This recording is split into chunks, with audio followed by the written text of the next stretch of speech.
माझे नाव शुभ्रा अतुल खरात. गुरुर ब्रह्मा गुरुर्विष्णू गुरुर्देवो महेश्वरा गुरुर साक्षात परब्रह्म तस्मै श्री गुरुवे नमः.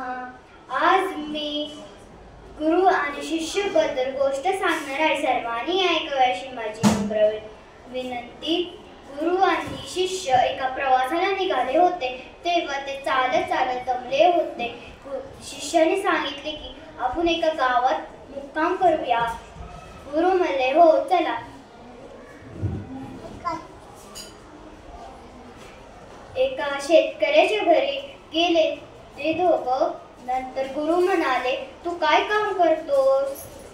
शेतकरी म्हणाला की माझ्याकडे खूप जमीन आहे पण त्याच्यात पीकच नाहीये.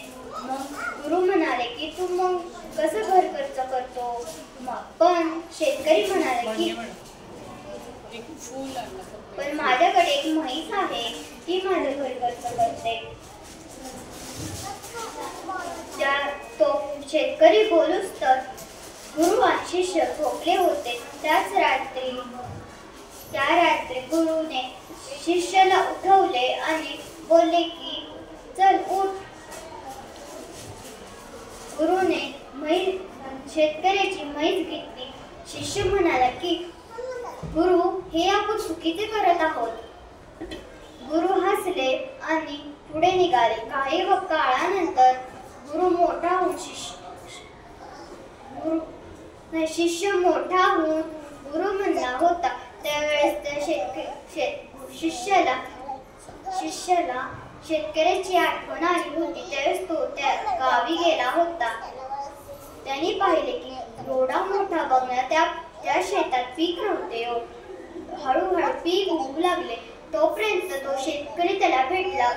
शिष्य म्हणाले की मला ओळखलं का?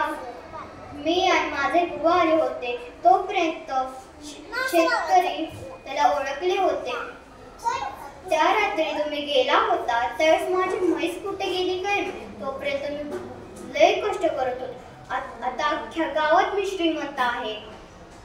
त्यांच्या गुरु शिष्याच्या डोळ्यात पाणी आले की गुरुनी केले ते बरोबरच होतं. गुरु जे करतात आपल्या चांगल्यासाठीच करतात. त्यांच्यासाठी मी 4 ओळी म्हणते. देवाचा अवतार आहे गुरु, देवाचा अवतार आहे गुरु. जीवनाचा आधार आहे गुरु, जीवनाचा आधार आहे ज्ञानाचा सागर आहे गुरु, ज्ञानाचा सागर आहे गुरु.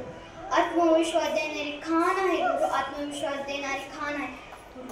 एवढे बोलून मी माझी गोष्ट संपवली. जय हिंद, जय महाराष्ट्र.